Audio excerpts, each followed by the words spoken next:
안녕하십니까. 첼시 토크입니다. 저는 웹스터. 저는 회비차입니다. 이번 회차에서는 리스 제임스 선수 얘기를 한번 해볼까 해요. 최근에 아스톤 빌라전에 이어서 이제 컨퍼런스 리그 코펜하겐전에서 마레스카가 리스 제임스를 인버티드 풀백이 아니라 아예 삼선 미드필더로 기용을 했잖아요. 그러면서 마레스카가 인터뷰에서 나는 제임스를 미드필더로, 처음부터 미드필더로 봤다, 이런 식으로 언급을 하기도 했어요. 그래서 이번 회차에서는 리스 제임스의 미드필더 기용에 대해서 좀 더 면밀히 살펴보고, 과연 제임스의 미드필더 기용이 적합한 선택인지, 우리가 이런 기용으로 인해서 기대할 수 있는 것은 어떤 것인지, 과연 장기적으로 볼 수 있는 좀 그런 방안인지 한번 좀 면밀하게 좀 종합적으로 살펴보겠습니다. 네, 일단 제임스가 아스톤 빌라 전부터 미드필더로 들어온 거는 사실 마레스카의 장기적인 계획의 일부일 수도 있지만 임시 방편 느낌이 조금 강하긴 했어요. 그런데 지금 코펜하겐전을 거치면서 나오는 말들을 봤을 때는 또 이 선수가 계속해서 미드필더에 적응할 수도 있지 않을까 하는 기대감을 주고 있고요. 일단 제임스가 가진 프로필 자체, 그러니까 이 선수가 가진 능력 자체는 수비형 미드필더에도 또 어느 정도 어울리는 그런 능력들을 갖추고 있단 말이죠. 그래서 시즌 시작 전부터 제임스가 인버티드 풀백으로 들어와서 중앙에서 플레이를 할 것이라는 예측은 있었고, 그런데 이제 제임스가 부상도 많았기 때문에 그런 모습을 잘 볼 수 없었다가 최근 들어서 이제 아예 미드필더로 전향된 모습을 볼 수 있습니다. 일단 제임스의 미드필더 기용은 사실 2L 시절 때도 이제 본 적이 있고, 또 위건 임대 시절부터 제임스가 수비형 미드필더로 자주 출전을 했잖아요. 그러면서 팬들 사이에서도 제임스의 수비형 미드필더 기용이 가능할 수도 있겠다, 좀 이런 식의 얘기가 많이 나왔었는데, 하지만 당시 제임스가 막상 기용이 되었을 때 좀 아쉬운 모습을 보여주면서 좀 팬들이 제임스는 역시 풀백이 맞다, 윙백이 맞다, 이런 얘기들이 있었고, 또 제임스가 워낙 윙백에서 퍼포먼스가 파괴적이었잖아요. 그래서 팬들이 또 제임스에게 기대하는 모습은 또 윙백이나 풀백에서 좀 전진된 지역에서 좀 기대하는 바가 있었고, 그러면서 제임스의 그런 미드필더 기용에 대한 얘기가 좀 더 사그러져 갔다가 이제 마레스카가 부임을 하기 시작했죠. 마레스카는 풀백을 쓰는 이제 방식이 좀 여타 감독들과 확연히 차이가 있는 감독이기도 하고, 마레스카가 처음 왔을 때부터 나는 제임스에게서 미드필더의 모습을 봤다, 미드필더로 보고 있다, 이런 식으로 얘기를 했어요. 마레스카가 정확히 어떤 것을 기대하는지에 대해서 얘기를 좀 해볼 필요가 있을 것 같아요. 네, 일단 가장 먼저 설명드리고 싶은 제임스의 장점은 경합 능력입니다. 이 선수가 신체 사이즈 자체가 굉장히 크고 또 스트렝스가 굉장히 강력한데 또 유연하기까지 하잖아요. 그렇기 때문에 1대 지상 경합에 있어서, 물론 공중볼 경합도 잘하는 선수지만 지상 경합을 할 때 그 힘과 그리고 좀 민첩하게 어깨를 넣고 또 상대에게 볼이 좀 더 유리한 상황에서도 그 특유의 유연성을 이용해서 볼을 탈취해오는 그런 능력이 굉장히 좋기 때문에, 지금 첼시 중원을 생각해 봤을 때 물론 카이세도가 수비 능력과 경합 능력이 굉장히 좋긴 하지만 그 중원에서 발생하는 경합들을 거의 다 이겨줄 수 있는 선수가 잘 없잖아요. 또 그런 부분은 분명 제임스에게 기대를 할 수 있는 부분입니다. 첼시가 전반기에 특히 이제 안 좋았을 때 상대에게 역습을 맞는 그런 전환 상황에 있어서 좀 굉장히 대처가 미흡했잖아요. 카이세도가 홀로 너무나 많은 공간을 커버하고, 또 카이세도 자체도 수비적으로 문제가 없는 선수가 아니기 때문에 이런 부분에 있어서 분명 첼시의 3선은 좀 헐거웠고, 저희가 지속적으로 우고축구나 산투스의 복귀를 하루빨리 추진하라고 주장을 했던 것도 이런 부분에 있어서 좀 불균형이 있기 때문에 이런 부분을 해소해야 되는 것이 첼시의 급선무이다, 숙제이다, 이런 식으로 언급을 했잖아요. 제임스의 미드필더 기용이 이런 부분에 있어서 좀 임시방편적일 수도 있더라도 좀 해결책이 될 수가 있어요. 그리고 분명 최근 제임스가 출전한 경기에서 이런 부분에 있어서 공간을 커버하고 수비 저지력, 경합 능력에 있어서, 또 첼시가 기본적으로 신체 사이즈라든지 중원에서 경합 능력, 공중볼이 좀 아쉬운 팀인데 이런 부분을 어느 정도 해소해줄 수 있는 선수란 말이에요.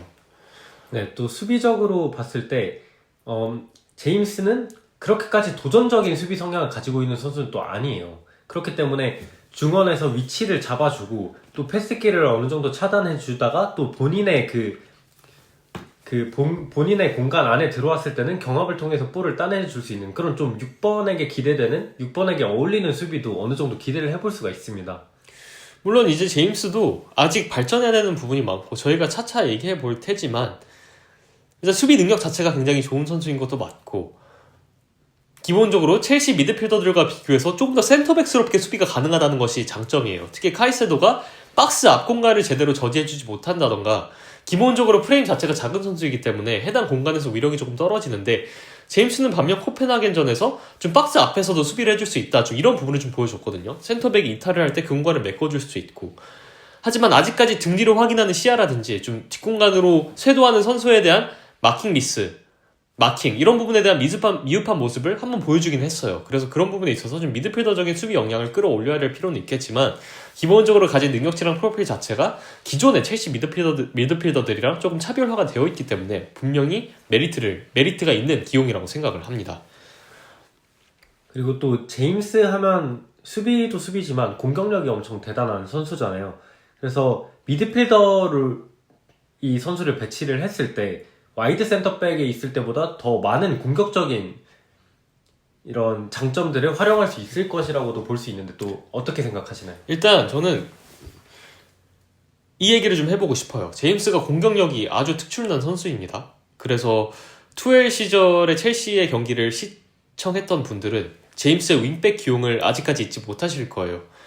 그리고 그런 비슷한 유형의 기용을 좀 바라는 목소리들이 더 많잖아요. 제임스의 공격력을 활용하기 위해서는 윙백에 세워야 된다. 공격적으로 써야 된다. 이런 얘기가 많은데 개인적으로 제임스를 풀백 내지는 윙백으로 못 쓰는 이유는 마레스카가 풀백을 활용하는 방식과 연관이 된 부분도 분명히 있어요. 하지만 그것보다 더 큰 것은 기본적으로 마레스카의 시스템 때문입니다. 사실 비대칭 풀백에서 풀백의 역할은 이번 경기에서도 봤지만 마레스카 체제에서 마레스카가 인버티드를 안 쓰는 경기에서도 풀백을 공격적으로 활용할 때 공격형 풀백이나 윈백이 아니라 사실상 윙어처럼 기용을 한단 말이에요. 그러면 측면을 담당하고 있는 선수의 역할은 기본적으로 1대1 능력이 굉장히 강조가 돼요. 그러니까 1대1 돌파 능력으로 수비를 고정시켜주고 그 안공간을 활용을 하는 것에 굉장히 좀 초점이 맞춰져 있는데 기본적으로 제임스가 투엘 시절의 경기를 보면 측면에서 1대1을 하는 것이 아니라 투입되는 볼을 이제 박스로 들어가면서 본인이 해결하거나 처리하거나 이런 양상이 많았잖아요. 하지만 투엘이 측면을 쓰는 방식과 마레스카가 측면을 쓰는 방식은 아예 다릅니다. 투엘 시절에는 측면에 있는 선수들이 박스로 들어오면서 투입되는 볼을 마무리하는 형식이었다면 마레스카는 기본적으로 측면에 있는 선수들이 상대 수비를 고정시키고 박스 안으로 볼을 투입시켜주는 역할을 한단 말이에요. 그럼 이런 부분에 있어서 제임스의 공격력을 활용할 수 있는 구조인가라고 하면은 윙백은 일단 아니에요. 귀스토랑 쿠쿠레아도 윙백으로 나왔을 때 굉장히 오프 더 볼에 좀 많은 중점이 두어져 있고 지속적으로 배우를 침투하거나 아니면 아예 귀스토가 코펜하겐전에 보여줬던 것처럼 측면에서 수비를 고정하는 형태에서 볼 수 있거든요. 하지만 제임스에게 지속적으로 활동량을 늘려서 뒷공간을 침투를 시킨다든지 측면에서 수비를 고정시키는 이런 역할은 제임스랑 잘 어울리는 역할이 아니란 말이에요. 그러면 제임스의 공격력을 극대화하기 위해서 마레스카 체제에서 가장 적합한 기용은 무엇이냐? 윙백 기용이 아닙니다. 제 생각에는 제임스를 최대한 박스 부근에 배치시키는 것이라고 생각을 합니다. 제임스는 기본적으로 하프 스페이스에서 굉장히 위력적인 선수예요. 하프 스페이스에서 첼시 위력으로 따지면 첼시 스쿼드 탑3 안에 들어갑니다. 엔조, 팔머, 제임스라고 보고 있거든요. 제임스가 기본적으로 킥력이 굉장히 좋기 때문에 박스 외곽에서 올려주는 크로스, 투입시키는 볼의 퀄리티, 그리고 무엇보다 슈팅력이 굉장히 뛰어나기 때문에 이번 코펜하겐전에서 득점을 기록하기도 했지만 박스 외곽에서 볼을 잡았을 때 중거리 슈팅에 대한 위력이 가장 뛰어난 선수 중 한 명이기도 하단 말이죠. 그러면 제임스의 반경을 측면으로 국한시키는 것보다 아예 하프 스페이스라든지 박스 외곽 쪽으로 배치를 시키는 것이 제임스의 공격력을 활용하기에 더욱더 용이한 구조이다 이렇게 보고 있는 것이고 제임스가 온더볼이 어느 정도 돼요. 볼을 잡았을 때 정적이지 않고 좌우로 어느 정도 탈출하거나 각을 만들 수 있는 그런 좀 기술적인 능력치를 갖고 있단 말이에요. 그 말인즉슨 이 선수가 박스 외곽에서 볼을 잡았을 때 상대 수비에게 있어서 굉장히 부담스러운 선수란 말이에요. 그냥 볼을 잡았을 때 크로스도 되지, 슈팅도 되지, 심지어 수비를 벗겨낼 수 있는 드리블이랑 운반 능력도 어느 정도 갖고 있기 때문에 어느 정도 좀 박스 부근에 배치시켜야 된다고 생각하고 있습니다. 인버티드 풀백도 그렇지만 제임스의 삼선 기용은 이걸 어느 정도 극대화하는 그런 시스템이라고 생각을 하고 있습니다. 네, 실제로 조금 체급이 낮은 팀 혹은 후방에 많은 선수를 배치하는 팀을 상대할 때 마레스카가 그리고 엔조, 팔머에다가 펠릭스나 은쿤쿠를 넣으면서 10번을 3명은 배치할 때도 있었고 또 그 역할을 쿠쿠레아가 안쪽으로 들어오면서 해주기도 했잖아요.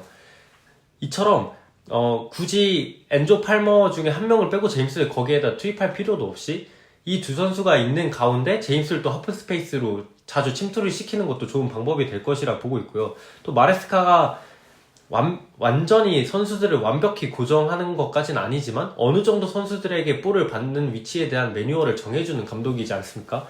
그렇기 때문에 저도 말씀하신 것처럼 제임스가 아예 측면에 있을 때는 그렇게 해줄 수 있는 게 많지 않다고 보고, 오히려 위치를 좀 어느 정도 고정을 해야 된다면 아예 측면보다는 하프 스페이스에 배치를 하는 게 이 선수의 장점을 최대한 이용할 수 있다고 보고 있습니다. 저는 쿠쿠레와 귀스토 말씀도 해주셨는데 이 선수들이 10번으로 나왔을 때 위력이 굉장히 떨어졌잖아요. 물론 이 선수들을 10번에 배치한 것은 단순한 숫자 싸움, 그리고 수비 상황에서 이제 전환을 어느 정도 대처해 주라 이런 주문이 들어간 것이고, 쿠쿠레아는 기본적으로 라인 사이나 외곽에서 볼을 잡았을 때 위력이 많이 떨어지는 선수고, 귀스토도 마찬가지잖아요. 하지만 제임스는 다르단 말이에요. 제임스가 뭐 인버티드 풀백이든지 혹은 미드필더 기용으로 인해서 제임스가 하프 스페이스 지역으로 올라간다면 제임스의 킥력과 그런 위력을, 공격적인 위력을 활용할 수 있는 그런 구조란 말이에요. 저는 그래서 제임스가 기존에 좀 부상으로 인해서 좀 와이드 센터백 역할을 많이 소화했고 경기 자체를 많이 소화하지 못했지만, 제임스가 어느 정도 경기를 지속적으로 소화할 수 있는 단계까지 올라온다면 제임스의 10번 기용까지도 좀 바라볼 수 있는 상황이라고 생각을 합니다. 네, 10번 위치에서부터 완전히 풀백 위치로 수비가 전환이 되는 건 또 신체에 굉장히 무리가 있을 수 있지만, 10번 위치에서부터 6번 위치까지의 전환은 사실 제임스의 몸 상태를 생각해 봤을 때도 어느 정도 합리적일 수 있다고 보고 있습니다. 또 인버티드 풀백이라고 가정을 했을 때 6번 위치에서 풀백으로 가는 게 윙어 위치에서 풀백으로 내려오는 것보다 소모가 더 적기도 해서 부상 방지까지는 아니지만 제임스의 스프린트 횟수를 줄여줌으로써 좀 신체에 가해지는 그런 부담, 무리를 좀 줄여줄 수 있다는 이점도 있고, 아니 근데 그냥 상상을 해보세요. 지금 10번 위치에서 박스 외곽에서 볼을 잡았을 때 제일 기대가 되는 선수가 누구예요? 일단 콜 팔머, 엔조가 있죠. 경기 보셨던 분들은 알겠지만 구스토나 쿠쿠레아가 그 자리에 있을 때 저희가 기대할 수 있는 게 아무것도 없었고, 심지어 펠릭스가 이제 트리플 텐 기용에 있어서 박스 외곽에서 볼을 잡았을 때 이 선수도 막 그렇게 볼을 잡았을 때 번뜩이면 보여주지만 박스 안으로 볼을 투입하거나 아니면 중거리 슈팅하는 데 있어서 그렇게 기대가 가는 선수는 아니었단 말이에요. 하지만 제임스는 기본적으로 기동력이 좋기 때문에 그런 박스 외곽에서 킥력을 활용할 수도 있지만 하프 스페이스 침투를 해줄 수 있는 선수란 말이에요. 그 말은 즉슨 측면에서 마두에케라든지 윙어가 볼을 잡고 수비를 고정했을 때 제임스가 우측 하프 스페이스를 파주면서 본인이 직접 박스 부근으로 들어가면서 컷백이라든지 직접 슈팅, 크로스를 시도할 수 있는 구조가 마련이 된단 말이에요. 지금 첼시에서 하프 스페이스 침투를 많은 선수들이 해주고 있어요. 엔조도 있고 뭐 듀스버리 홀도 있고 뭐 팔머도 이제 간헐적으로 해주고 있고, 그런데 이 선수들보다 더 위력적인 것이 제임스의 하프 스페이스 침투란 말이에요. 제임스가 하프 스페이스 침투를 했을 때 뭐 맨시티에서 케빈 데브라이너 선수가 보여주는 그런 위력까지는 아니더라도 그것을 어느 정도 버금가는 그런 모습을 보여줄 수 있다고 생각을 합니다.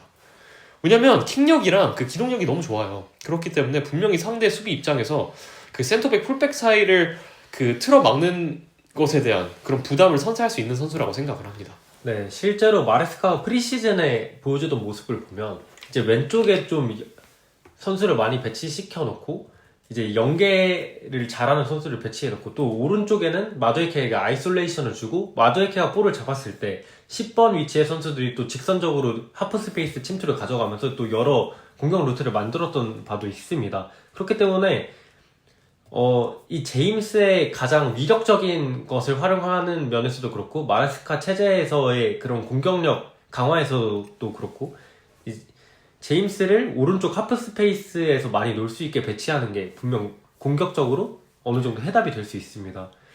기본적으로 핵심은 제임스의 킥 테크닉이랑 킥 범위인 것 같습니다. 제임스가 사실 첼시의 진정한 스위스 군용 칼이면서 첼시에서 그런 존 오브 인플루언스, 말 그대로 활동의 범위, 플레이의 범위가 제일 넓은 선수입니다. 근데 그걸 가능하게 하는 이유는 제임스의 기본적인 신체 능력, 기술 능력도 있겠지만 킥이 너무 좋아요. 그 말은 즉슨 후방이라든지 측면이나 하프 스페이스를 가리지 않고 다양한 유형의 킥과 다양한 구질을 선보일 수 있기 때문에 뭐 하프 스페이스에서는 위력적인 대각 크로스 혹은 로빙 패스를 할 수도 있고, 측면에서는 다이렉트 크로스 혹은 컷백이 가능하고, 후방에서도 짧은 패스, 원투 패스 연계 내지는 크게 전환하는 패스, 앞으로 찔러주는 라인을 관통하는 패스가 다 된단 말이죠. 물론 제임스가 라인을 관통하는 패스에 있어서 과감성은 좀 떨어지긴 하지만 이런 부분은 분명 이제 미드필더 역할을 소화함으로써 제임스가 좀 패스 타이밍이라든지 볼을 머금어주고 방출해주는 그런 타이밍을 좀 더 익히면 좀 더 개선이 될 수 있는 부분이기도 하고, 그리고 말이 꺼낸 김에 얘기를 해보자면 제임스가 사실 뭐 투엘 시절에도 미드필더를 소화했을 때 좀 굉장히 어색했고, 프리시즌에 마레스카 밑에서 인버티드 풀백으로 3선 역할을 소화했을 때도 굉장히 좀 미숙한 모습을 많이 보였어요. 근데 아스톤 빌라전 그리고 이번 경기에서 좀 느껴지는 것이 아직도 개선돼야 될 부분이 있겠지만 그래도 점차적으로 제임스가 미드필더 역할에 익숙해지고 있구나. 훈련장에서 마레스카 밑에서 코칭을 받은 영향이 분명히 드러나고 있구나. 마레스카를 선임한 이유 중 하나가 있잖아요. 저희가 언급을 했는데 마레스카가 기본적으로 그런 미드필더 플레이의 기본, 3자 패스라든지 그런 점유 축구에서 선수들에게 요구되는 움직임, 그런 습관들을 잘 가르쳐주고 그런 매뉴얼을 잘 부여한다는 점이 있어요. 그렇기 때문에 제임스처럼 피지컬적인, 기술적인 능력치가 있는 선수들은 이런 부분에 있어서 마레스카의 그런 코칭과 시너지를 이루어서 좀 성장세를 보일 수 있다는 것이 분명히 긍정적이거든요. 그리고 리스 제임스의 이제 미드필더 기용이 이제 전형적인 예시가 될 수 있습니다. 아직까지 좀 부족한 부분이 좀 있고, 좀 제임스 미드필더 기용에 이제 장단이 있는데 장점을 좀 살펴봤잖아요. 좀 아쉬웠던 부분, 그리고 제임스가 개선할 수 있는 부분에 대해서도 얘기를 좀 해봅시다. 네, 가장 먼저 말씀드리고 싶은 건 이 선수가 미드필더에서 아직 볼을 받는 그 타이밍 그리고 위치에 대한 이해도가 살짝 부족하다는 거예요. 말씀해주신 것처럼 이건 분명 마레스카가 가장 잘 가르치는 부분이기도 하기 때문에 앞으로 개선이 될 수도 있고, 실제로 프리시즌에 인버티드 풀백으로 배치됐을 때보단 최근 나왔던 경기들에서 좀 개선이 된 모습이 훨씬 자연스러워요, 지금. 있긴 했습니다. 그렇지만 귀스토와 좀 대비되는 모습인데, 귀스토는 인버티드 풀백으로 배치돼서 카이세도나 라비아 옆에서 배치됐을 때 그 본인에게 압박하는 선수를 유인하고 끌어들이고 또 거기서 탈출하는 그런 볼 받는 움직임에 대한 이해도가 굉장히 좋은 모습을 많이 보여줬습니다.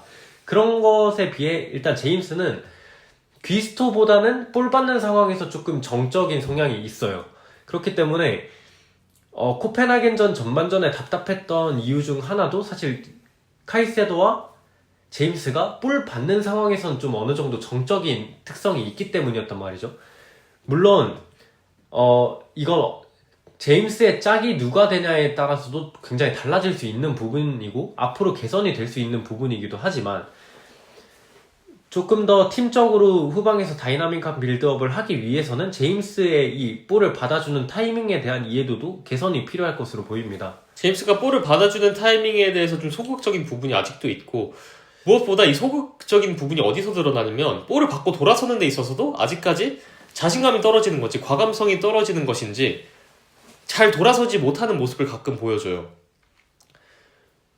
그렇지만 제임스는 어쨌든 그 능력치가 좋기 때문에 볼을 잘 지켜내긴 하지만 아직까지 볼을 받고 돌아서는 데 있어서는 조금 소극적이고 과감성이 떨어지는 모습을 보여주기 때문에, 반면에 귀스토는 굉장히 과감하거든요. 볼을 받고 돌아서고 전진하면서 컨택을 이겨내는 좀 그런 일련의 과정에서 굉장한 과감성을 보여줘서 귀스토가 어느 정도 이제 미드필더적인 특성이 굉장히 좋은 선수라고 얘기를 하는데, 제임스는 반면 이런 부분이 좀 아쉽죠.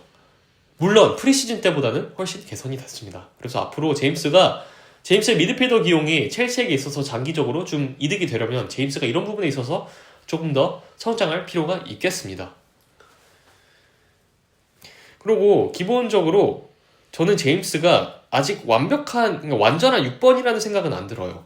그러니까 인버티드 풀백에서, 그러니까 풀백에서 인버티드로 미드필더로 들어오는 구조, 혹은 더블 볼란치로 카이세도라든지 이제 파트너와 이제 더블 볼란치를 형성하는 그런 6번은 가능하겠지만, 혹은 아예 이제 10번으로 올라가서 하프 스페이스에서 박스 외곽에서 활동 반경을 정해주는 것도 어울리지만, 반대로 혼자 이제 원볼라치를 수행할 수 있는 선수로 보진 않거든요. 이제 그 이유가 이제 볼을 받고 돌아서는 과정에서 있는 좀 그런 아쉬움이 있고, 기본적으로 좀 전진성이 있는 선수다 보니까 좀 자리를 지켜야 되고 좀 어느 정도 조금 더 경기를 총괄하고 조율하는 6번의 역할과는 조금 거리가 있다고 보고 있거든요.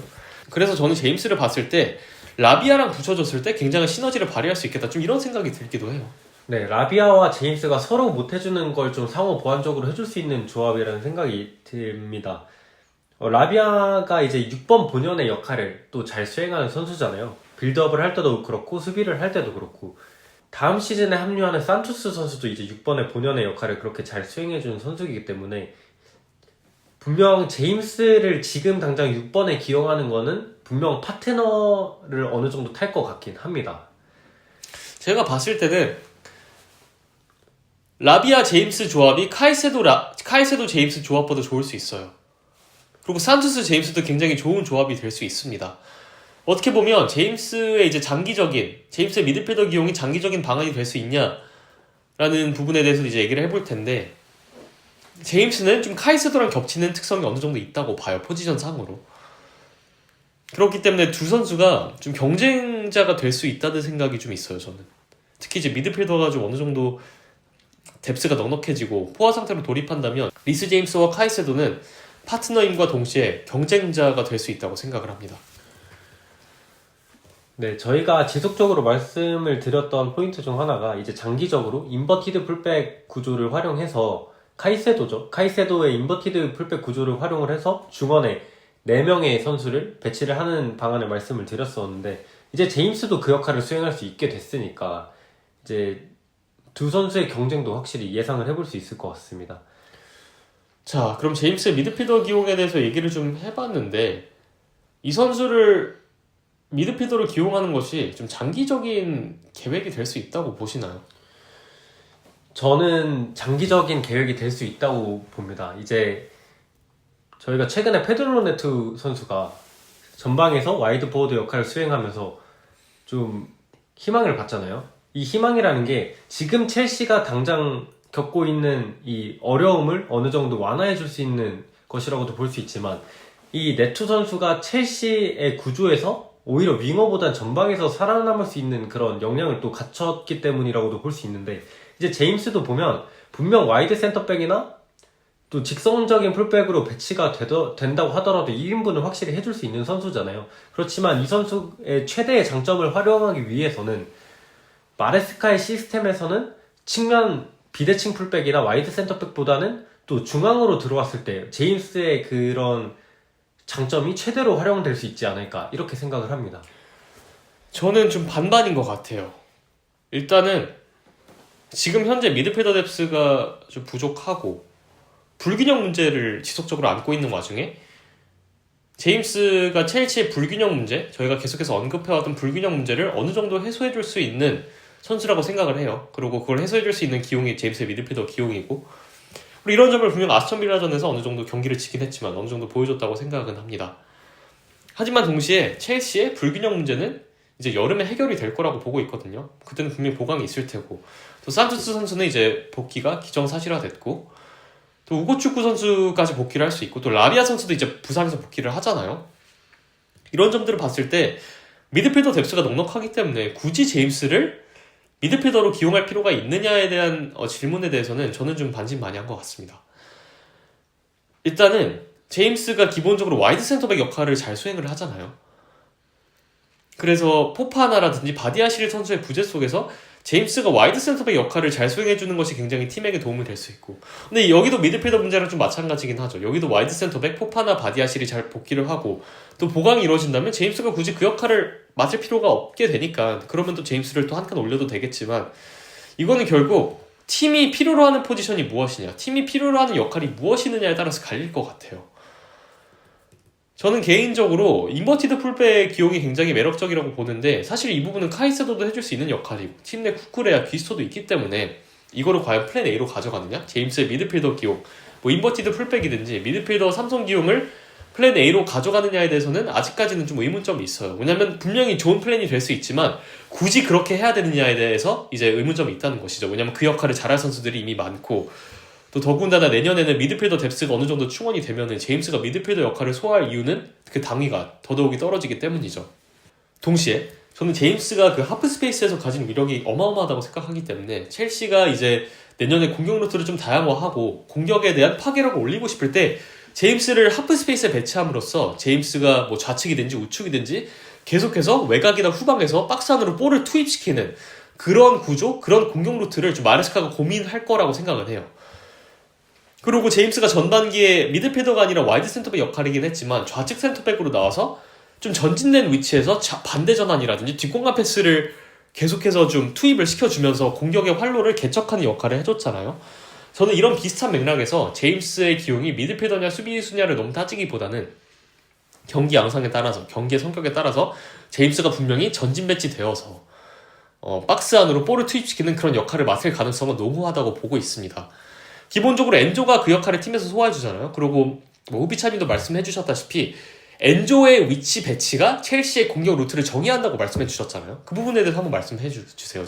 네, 이제 몇 가지 예시를 좀 드리고 싶은데 이제 엔조 페르난데스가 또 10번에 배치되다가 에버튼전이었죠. 에버튼전에 완전히 후방으로 내려오면서 엔조가 패스의 그런 중심이 되고 또 왼쪽의 선수들을 몰아넣고 아예 엔조의 전환으로 인해서 우측의 네트와 팔머에게 2대2 상황을 만들어주는 접근도 가져갔었고 또 그 다음 경기에서는 엔조가 반칸 내려오고 2명의 10번을 배치하면서 엔조가 가운데서 볼을 잡고 엔조의 대각선에서 이 파머와 펠릭스가 볼을 받을 수 있는 환경도 만들어줬어요. 그 입스위치전이었죠. 네, 입스위치전이었죠. 최근에 코펜하겐전에서도 엔조가 더블 볼란치로 이제 배치가 되면서 좀 후방에서 네. 볼을 투입하는 데 좀 치중을 하면서 엔조의 위치에 따라서 첼시의 공격 루트가 정의가 되고 어느 정도 이제 활로라든지 이제 이런 게 엔조에 의해서 영향을 받고 있는데 그래서 엔조가 핵심이라고 저희가 계속해서 얘기해왔고 하지만 저는 엔조에 더해서 제임스가 이런 역할을 해줄 수 있다고 생각을 합니다. 제임스도 엔조와 마찬가지로 후방, 측면, 하프 스페이스를 가리지 않고 좌우를 가리지 않고 뭐 예를 들어 첼시가 좌측에서 반대 전환이라든지 후방으로 투입되는 볼이 필요할 때는 제임스를 좌측 센터백 혹은 6번에서 좀 좌측 하프 스페이스를 맞게 한 구조를 가져갈 수 있고 코펜하겐전도 제임스가 더블 볼란치에서 왼쪽에 배치되면서 어느 정도 좀 그런 역할을 요구받았단 말이에요.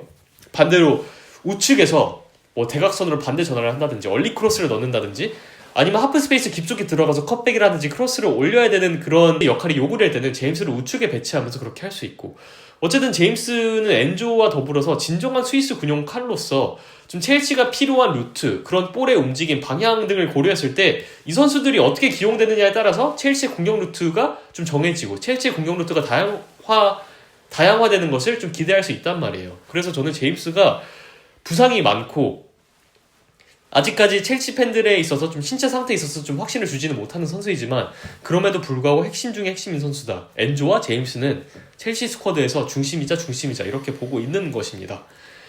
그래서 제임스 미드필더 기용도 이런 맥락에서 보면 좋을 것 같아요. 이 선수를 그냥 고정적으로 미드필더로 보냐 수비수로 보냐 이 차원에서 볼 게 아니라 첼시가 경기를 생각했을 때 게임 모델을 생각했을 때 상대방의 접근을 생각했을 때 첼시가 필요한 루트가 무엇이고 첼시가 필요한 움직임이 무엇이고 첼시가 필요한 그런 스킬셋이 무엇이냐를 고려했을 때 제임스를 그에 맞게 기용을 하면서 좀 해결책을 찾아 나갈 수 있는 것, 솔루션을 찾아 나가는 것, 이것이 리스 제임스라는 선수가 갖추고 있는 그런 고유의 색깔이라고 생각을 합니다. 네, 저도 정확하게 공감을 합니다. 이제 마레스카 감독이 어느 정도 플랜 A를 짜오는 감독이긴 하지만 그걸 고수하는 감독이기도 하지만 저는 마레스카 감독을 어떻게 표현하고 싶냐면 철학은 고수하되 전술은 고집하지 않는 감독이라고 말씀드리고 싶거든요. 이번 시즌만 봐도 상대의 대응 방식에 따라 계속해서 접근 방식을 달리했고 또 그거를 방금 말씀드린 것처럼 거의 엔조 페르난데스의 위치 변경을 통해서 했단 말이죠. 그렇기 때문에 이 제임스도 마찬가지일 것 같습니다. 이제 상대가 어떤 식으로 나오느냐에 따라서 배치가 계속해서 달라질 수 있는 게 제임스 선수고 또 그 역할을 모두 잘 수행해줄 수 있는 또 진정한 스위스 군용칼이 제임스이기 때문에 장기적으로 이 제임스가 가져갈 수 있는 그 위치 중 하나가 미드필더가 되는 것이지 또 이 선수를 미드필더다, 수비수다 이렇게 완전히 분류하는 것보다는 이제 제임스라는 선수를 이제 접근 방식에 따라서 배치할 수 있는 그런 환경이 갖춰주는 건 분명 팀에 도움이 될 것 같습니다.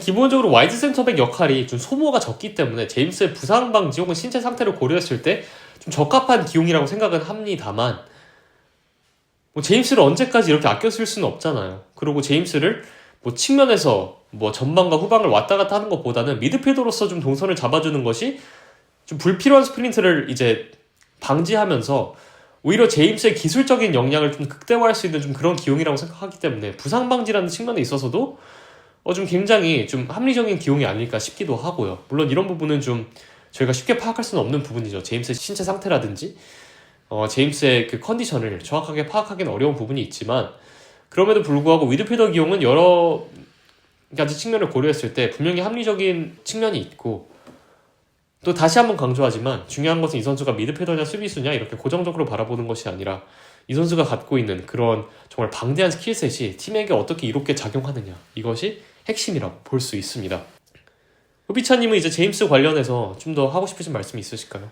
네, 제임스야말로 사실 컴플리트 플레이어에 좀 가깝잖아요. 이 선수가 아예 약점이 없다는 것은 아닙니다. 분명 뭐 좀 많은 거리를 혼자서 볼을 운반시키기엔 또 무리가 있고 또 측면에서 1대1 이런 부분은 좀 약점이 있을 수도 있지만 사실 이 선수가 약점이 있냐 없냐보다 중요한 게 모든 상황에서 상황에 따른 그 제한을 받지 않고 모든 상황에서 적재적소의 역할을 수행할 수 있는 그런 컴플리트 플레이어라는 게 중요하다고 생각을 해요. 이런 선수가 또 많아지고 엔조와 함께 양쪽에서 첼시의 공격의 흐름을 잡아줄 수 있는 선수라는 점에서 이런 컴플리트 플레이어가 팀에 많으면 많을수록 좋은 건 분명하거든요. 또 제임스는 그런 역할을 가장 잘 수행해줄 수 있는 선수이기 때문에 사실 이 선수의 포지션을 국한시키지 않고 이 선수를 핵심 자원으로 분류를 해서 적재적소에 잘 활용을 하는 방안이 가장 제임스를 잘 활용할 수 있는 방법이라고 생각을 합니다. 저는 아직까지 좀 더 올라올 필요는 있다고 봐요. 물론 부상을 안 당하고 경기를 뛰는 것 자체가 사실 좀 그간 볼 수 없었던 모습이기 때문에 계속해서 부상을 안 당하고 좀 이런 모습을 유지했으면 좋겠지만 저는 그래도 좀 이 선수에 대해서 더 기대를 해도 된다고 보는 부분이 있어요. 아직까지는 아까 말씀드린 그런 적극성에 대한 문제가 조금 있고 과감성이라고 하는 게 더 정확하겠죠. 볼을 받고 돌아서는 데 있어서 아직까지 소극적이고 경합에 대한 두려움이 조금 있을 수는 있다고 봐요. 기본적으로 볼을 받고 돌아서고 컨택을 이겨내는 것 자체가 좀 체력적으로, 신체적으로 좀 부담이 될 수 있는 동작이기 때문에 그런 부분에 있어서 좀 과감성을 좀 갖춰 나갔으면 좋겠고 컨택이 이제 들어올 때 이제 그걸 이겨내는 것이 제일 좋겠지만 그걸 피할 수도 있잖아요. 그러려면은 사전에 포지셔닝을 잘 잡고 미리 전후 상황을 잘 파악한 채 볼을 간결하게 처리할 필요가 있거든요. 이런 좀 미드필더적인 기본에 있어서 아직 제임스가 조금 부족한 모습을 보이기 때문에 하지만 이런 부분은 분명 예전에 비해서 더욱 성장이 있었고 더욱더 성장해 나갈 수 있는 부분이라고 생각을 합니다. 사실 뭐 부상만 아니면은 항상 핵심 자원으로 분류할 만한 선수가 제임스잖아요. 이제 최근 흐름을 봤을 때는 부상에선 조금 자유로워지면서 매치핏이 올라오고 있는 모습이긴 해요. 그렇기 때문에 지금 이 선수를 어떻게 사용하냐 이것보다 조금 더 이 선수에게 다양한 스킬 그리고 적응도를 해주면서 장기적으로 첼시에게 많은 도움이 될 수 있는 그런 선수로 발전이 됐으면 좋겠습니다. 이 선수의 고점은 저희가 확인을 했지만 이 선수를 또 다르게 사용하면 더 높은 고점이 나올 수도 있다고 생각을 하기 때문에 이제 마레스카와 좋은 합을 기대해 보겠습니다. 저는 오히려 기존에 투엘이 투엘이 이제 리스 제임스를 윙백으로 기용을 했을 때도 굉장히 위력적인 선수였잖아요. 하지만 마레스카 밑에서 제임스는 오히려 한 단계 더 성장해서 더욱더 매력적이고 더욱더 완성형 선수로 성장할 수 있다고 생각해요. 그 말은 즉슨 마레스카가 제임스의 재능을 어느 정도 국한시키는 것이 아니라 제한시키는 것이 아니라 오히려 제임스의 역량을 최대치로 끌어내줄 수 있는 그런 감독이라고 생각을 하고 있습니다. 그래서 앞으로 제임스의 활약이 좀 기대가 많이 돼요. 다양하게 활용이 되면서 첼시에게 다양하게 기여를 할 수 있고 무엇보다 첼시의 클래스 높은 선수이자 주장으로서 앞으로 해야 될 일이 굉장히 많다고 생각을 합니다. 하지만 전제 조건은 이 선수가 건강해야 되겠죠. 그래서 남은 시즌도 컨디션 관리를 잘해서 좀 건강하게 자주 모습을 드러냈으면 좋겠습니다. 이상 오늘 리스 제임스의 미드필더 기용에 대해서 한번 살펴봤고요. 다음에도 흥미로운 컨텐츠로 찾아뵙도록 하겠습니다. 이상 저는 웹스터, 저는 헤비차였습니다. 감사합니다. 감사합니다.